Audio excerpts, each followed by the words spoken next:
सिंहासन बत्तीसी पुतली 8। एक बार फिर सभी तैयारियां पूरी होने पर शुभ मुहूर्त में राजा भोज ने जैसे ही उस सिंहासन पर बैठने के लिए कदम बढ़ाया, तभी 8वीं पुतली ने राजा भोज को विक्रमादित्य से संबंधित एक कहानी सुनाई और पूछा, यदि आपके अंदर ऐसी प्रतिभा, ऐसे गुण हैं, तभी आप इस सिंहासन पर बैठ सकते हैं। एक दिन घने जंगल में शिकार करते हुए राजा विक्रमादित्य रास्ता भटक गए थे। उन्हें वापस लौटने का कोई मार्ग नहीं सूझ रहा था। कुछ दूर चलकर उन्हें एक कुटिया दिखाई पड़ी। वे उस कुटिया में प्रवेश करना चाहते थे, किंतु उससे पूर्व ही एक बंदरिया ने उछल कूद कर उनका रास्ता रोक लिया। तब विक्रमादित्य ने कुटिया में जाने का विचार त्याग दिया और वहीं किसी वृक्ष के नीचे विश्राम करने लगे। शाम होने लगी थी। उन्होंने देखा कि एक साधु कुटिया में आ रहा है और बंदरिया भी उसके पीछे पीछे अंदर चली गई। इस रहस्य को समझने के लिए विक्रमादित्य भी कुटिया के बाहर छिपकर सब कुछ देखने लगे। उन्होंने देखा कि वहां 2 घड़े रखे हुए थे। उन्हीं के पास एक स्थान पर साधु ने बंदरिया को बैठाया और एक घड़े से अभिमंत्रित जल निकालकर उस पर छिड़क दिया, जिससे अगले ही पल बंदरिया एक राजकुमारी में बदल गई और साधु की सेवा में जुट गई।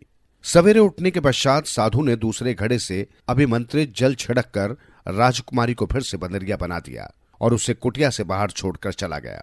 राजा के मन में राजकुमारी के प्रति दया उमड़ आई और वे उस बंदरिया को अपने साथ कुटिया के अंदर ले गए। उन्होंने उसे एक स्थान पर बैठाया और उसके ऊपर अभिमंत्रित जल छिड़क कर उसे फिर से राजकुमारी बना दिया। विक्रमादित्य का अभिवादन करके राजकुमारी ने उन्हें बताया कि वो कामदेव व अप्सरा पुष्पावती की पुत्री कामिनी है और उन्हीं की प्रतीक्षा कर रही थी।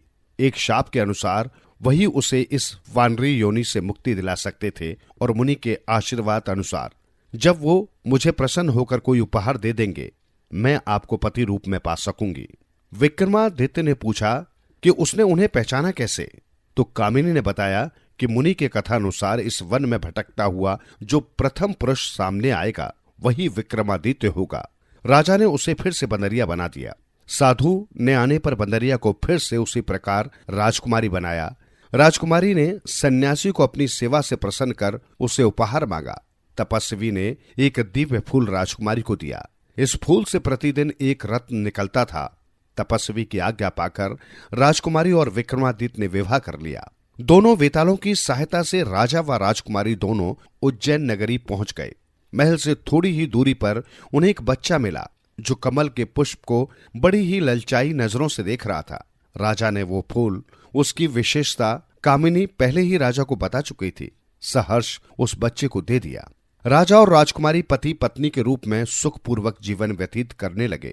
कुछ दिनों पश्चात महाराजा विक्रमादित्य के दरबार में दीवान द्वारा एक ऐसे व्यक्ति को पेश किया गया जो कुछ समय पूर्व निर्धन था और अब एकाएक अमूल्य रत्न बेचने लगा था। पूछने पर पता चला कि वो उस बालक का पिता है जिसे राजा ने फूल दिया था और ये सभी रत्न उसे कमल के फूल से ही प्राप्त हुए। राजा ने सभी रत्न खरीदकर उसे सम्मान सहित वापस भेज दिया।